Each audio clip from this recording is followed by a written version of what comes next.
Hello my dear friend, welcome back to our channel. तो आज की हमारी वीडियो का टॉपिक है regulation of price under other acts, यानी कि डिफरेंट एक्ट क्या करते हैं, प्राइजेस को रेगुलेट करते हैं।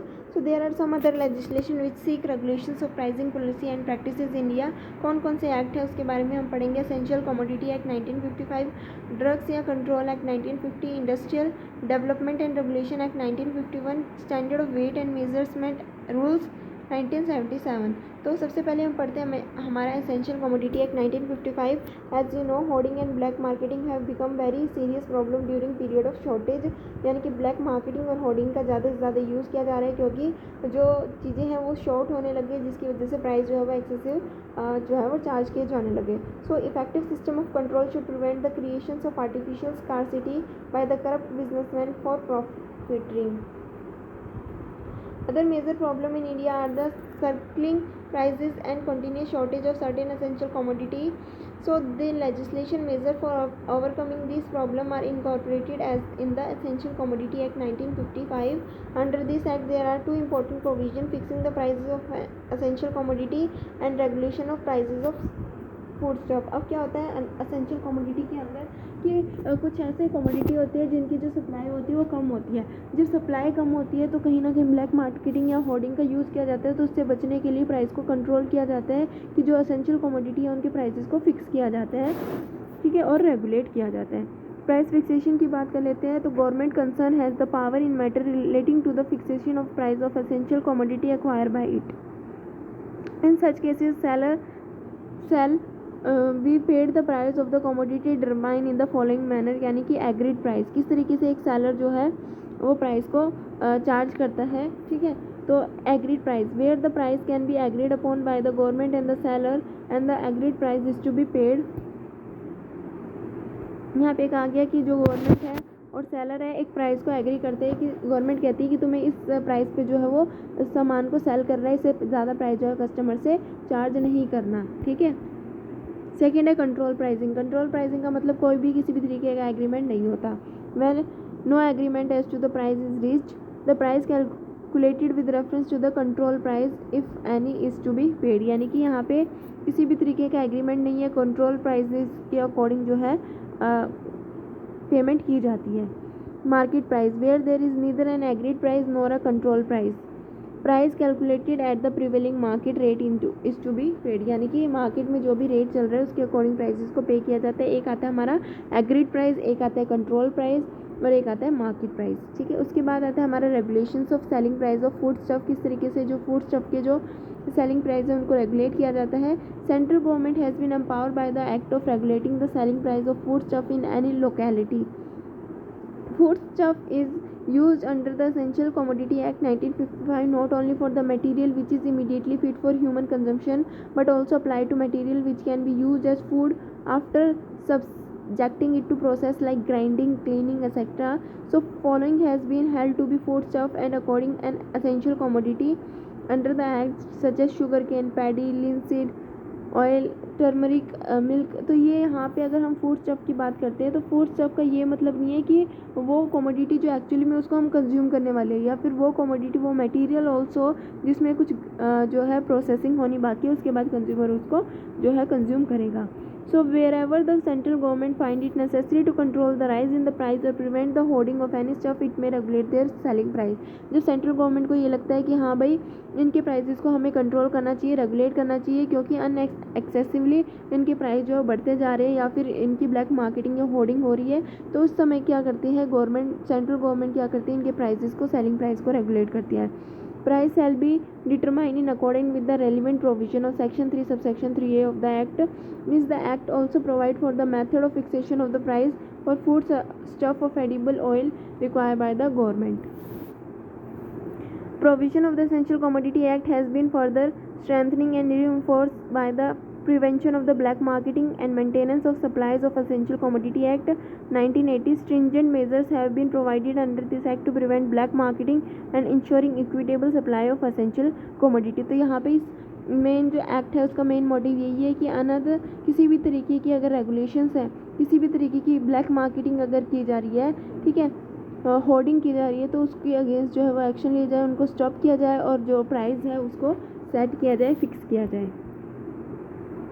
इसके बाद आता है हमारा ड्रग्स एक्ट की ड्रग एक्ट 1950 क्या कहता है? थो the essential commodity act 1955 which covers drug under its scope. So drug control act was passed way back in 1950 which provide for the control of the sale, supply and distribution of the drugs. So the act incorporated certain provision for the regulation of the prices in the drugs in India.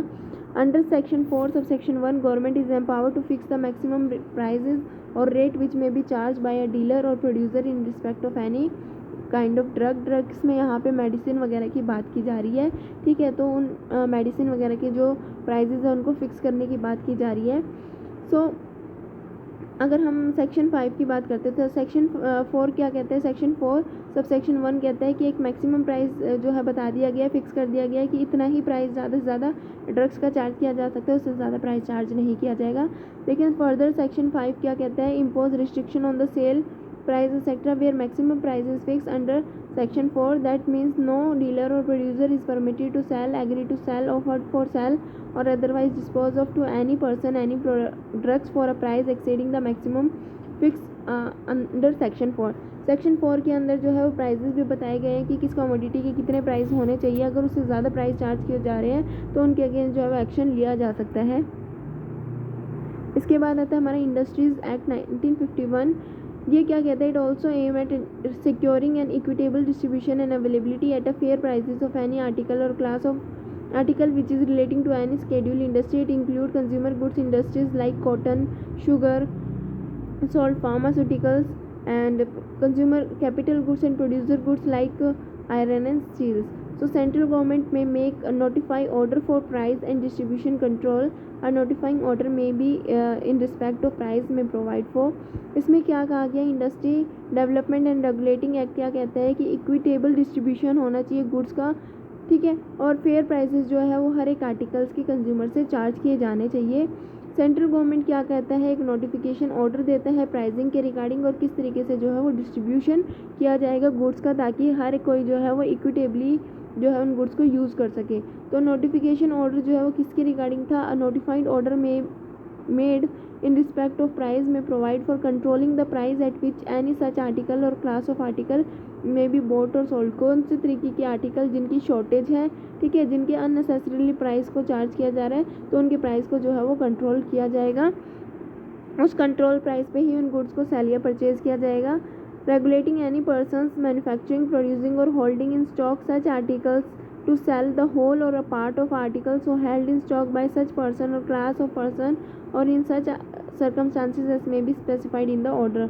यानी कि कुछ लोग क्या करते हैं? कुछ article को cell नहीं करते पूरा या कुछ पार्ट वो ब्लैक मार्केटिंग करते, तो उनके अगेंस्ट जो है एक्शन लिया जाए और उनको रोका जाए और उस पर्सन की जो मैन्युफैक्चरिंग है, प्रोड्यूसिंग है, उसको क्या किया जाएगा? रेगुलेट किया जाएगा सेंट्रल गवर्नमेंट के द्वारा। Where the price can consistently with the control price भी fix by the agreement the price और एग्रीड अपॉन, यानी कि यहाँ पे क्या किया जाएगा? प्राइस को फिक्स किया जाएगा एक एग्रीमेंट के तहत। Where no such agreement can be reach the price calculated by reference to the control price. अगर कोई भी एग्रीमेंट नहीं है तो कंट्रोल प्राइसेस पे जो है डील की जाएगी, परचेज या सेल किया जाएगा। Where neither close 1 nor close 2 applies price calculated at the market rate, यानी कि अगर कोई एग्रीमेंट भी नहीं है, कंट्रोल प्राइसिंग का यूज़ भी नहीं किया जा रहा है, तो मार्केट रेट जो होगा उसके अकॉर्डिंग ही जो है गुड्स को सेल किया जाएगा। इसके अंदर आता है हमारा bureau of industrial cost and pricing. Bureau of industrial cost and pricing क्या कहते हैं? It functions under the administrative control of the department of industrial development of the union minister of industries. Bureau of industrial cost and pricing was established by the government of India on the recommendation of the Administrative Reform Commission through a resolution in 1970 to advise on a continuous basis on industrial cost and pricing of manufactured product। तो इस bureau का main काम क्या है कि industries को advice देना। क्या एडवाइस देना? इसका मेन काम है to advice on a continuous basis on industrial cost and pricing of manufacture goods. Industry के अंदर जो भी गुड्स को मैन्युफैक्चर किया जा रहा है उनकी कॉस्ट कितनी होनी चाहिए और उनके प्राइसेस कितने होने चाहिए, ठीक है। इस मेन ब्यूरो का आई होप आपको वर्क समझ में आ गया होगा कि वो कॉन्टीन्यूस बेसिस पे एडवाइस देती है कि इंडस्ट्री में बनने वाले मैन्युफैक्चर होने वाले प्रोडक्ट की कॉस्ट कितनी होनी चाहिए और प्राइसिंग कितने होने चाहिए।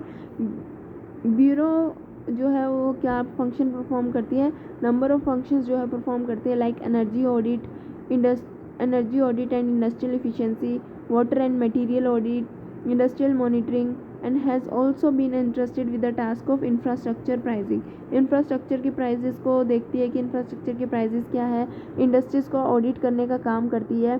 सो इंफ्रास्ट्रक्चर अगर हम प्राइसिंग की बात करते हैं तो BICP monitor the price policy for strategic sector of the economy by suggesting measure for reducing cost and increasing productivity. इसका मेन काम क्या होता है, एडवाइस देना होता है, सजेस्ट करना होता है कि किस तरीके से जो कॉस्ट है जो उसको कम किया जा सकता है और किस तरीके से एक कंपनी जो अपनी प्रोडक्टिविटी को बढ़ा सकती है। Government determine the price of a number of commodity on the basis of recommendation of the BICP। Government क्या करती है, प्राइसेस को डिटरमाइन करती है, किस बेसिस पे कमोडिटी के प्राइस को डिटरमाइन करती है, जो भी ब्यूरो क्या करती है, एडवाइस देती है, उस एडवाइस के बेसिस पे उस रिकमेंडेशन के बेसिस पे जो है गवर्नमेंट प्राइस को डिटरमाइन करती है। एक बार फिर से देख लेते हैं, इंडस्ट्रियल जो है डेवलपमेंट और रेगुलेशन एक्ट के अंदर जो प्राइजेस को किस तरीके से सेट किया जाता है, गवर्नमेंट सेंट्रल गवर्नमेंट जो है वो यहाँ पे प्राइस को सेट करती है और रेगुलेट करती है किसी भी इस तरीके के पर्सन को, मैन्युफैक्चरर को जो कम्प्लीटली होली या पार्टली क्या करता है, गुड्स को सेल नहीं करता, ताकि वो जो पर्सन ब्लैक मार्केटिंग करता है, होर्डिंग करता है, तो उन लोगों को कंट्रोल करने का काम करती है। यहाँ पे प्राइस को जो है फिक्स किया जाता है 3 तरीके से, या तो एग्रीमेंट होता है, या फिर जो है कंट्रोल प्राइस पे गुड्स को सेल किया जाता है, या फिर मार्केट रेट पे जो है गुड्स को सेल किया जाता है। तो यहाँ पे एक ब्यूरो आती है, bureau of industrial cost and prices, जिसका मेन काम होता है कॉन्टीन्यूस बेसिस पे एडवाइस देना कि प्राइस या कॉस्ट क्या होगी मैन्युफैक्चर प्रोडक्ट की। जो भी ब्यूरो की रिकमेंडेशन होती है, उस रिकमेंडेशन के अकॉर्डिंग सेंट्रल गवर्नमेंट की अगर हम बात करें तो गवर्नमेंट क्या करती है, प्राइसेस को फिक्स करती है, डिटरमाइन करती है। साथ ही साथ इसका मेन काम क्या होता है कि सजेस्ट करना कि क्या एक कंपनी, क्या एक इंडस्ट्री जो है वो मेजर ले सकती है जिसकी वजह से उसकी कॉस्ट कम आए और उस जो मैन्युफैक्चरिंग यूनिट है उसकी प्रोडक्टिविटी बढ़े। अब आते हैं नेक्स्ट पॉइंट हमारा, standard of weight and measures package rules 1977। ये क्या कहता है, one of the persistent demand of the consumer activity has been that the price of all the packaged commodity including all the taxes should be displayed on the each packet। ठीक है, the rule require the manufacturer and packer of all the commodity sold in packaged form to provide the following particular conscious mark on every package। यानी कि जो भी manufacturer क्या करता है, packet के गुड्स को सेल करता है, तो उस जो कमोडिटी के पैकेज हैं उन पे ये इन्फॉर्मेशन देना ज़रूरी है। क्या क्या इन्फॉर्मेशन देना ज़रूरी है, name and address of the manufacturer और पैकर, जिसने भी गुड्स को पैक किया उसका नाम क्या है, उसका एड्रेस क्या है, यानी कि मैन्युफैक्चरिंग यूनिट की बात की गई है, मैन्युफैक्चरर का पैकर का क्या नाम एड्रेस है, कॉमन और generic name of the commodity contain in the package, यानी कि किस तरीके का प्रोडक्ट जो है वो पैकेट के अंदर है उसका नाम लिखा होना चाहिए। Net quantity in terms of the standard unit of weight और मेजर्स, यानी कि कितनी क्वांटिटी उस पर्टिकुलर प्रोडक्ट में है उसके बारे में पता होना चाहिए। Month and the year of the manufacture और पैकेज, किस मंथ में और किस ईयर में जो प्रोडक्ट को मैन्युफैक्चर किया गया। सेलिंग प्राइजेस, किस प्राइस पे गुड्स को सेल किया जा रहा है, सेलिंग प्राइस भी जो है उस पर इंक्लूड होना चाहिए, including of all the taxes. ठीक है, as per the amendment affected from November 1999। उसके बाद जो नेक्स्ट चीज़ मेंशन होनी चाहिए पैकेट पे वो क्या है, dimension of the commodity if relevant, thus it is now obligatory on the part of the each manufacturer packer to display the maximum retail price of all the package commodity offered for sale to consumers। यानी कि अब ये बहुत ज़्यादा necessary हो चुका है manufacturer के लिए कि वो मैक्सिमम रिटेल प्राइस जो है वो मेंशन करे हर एक पैकेट के ऊपर। तो ये थी आज की हमारी वीडियो। आई होप आप सभी को जो है वो क्लियर हो गया होगा, समझ में आ गया होगा कि क्या अदर्स लॉ थे। ठीक है, एक बार फिर से देख लेते हैं क्या अदर लॉ है जो रेगुलेट करते हैं प्राइसेस को। Essential commodity act, drug control act, industrial development and regulations act, उसके बाद आता है standard and weight and measurement act. साथ ही साथ मैं ये कहना चाहूँगी आपको नोट करने की ज़रूरत नहीं है, जब भी आपका एग्ज़ाम हो आप इसको रीड कर लेना, पढ़ लेना, ये आपको जो है स्टॉप करके इसको देख लेना ताकि अच्छे से समझ आ सके। और एग्ज़ाम में आपको जो है 3 to 4 पेजेस ही लिख के आने, इससे ज़्यादा नहीं लिख के आने और ज़्यादा बड़ा बड़ा करके लिखना ताकि आप जो है मेन पॉइंट को अच्छे से क्लियरली समझा सको। ज़्यादा अंदर कंटेंट जो है वो टीचर नहीं देखता। ठीक है, एक एक दो दो लाइन में अगर आप समझाओगे तो भी इनफ है। ठीक है।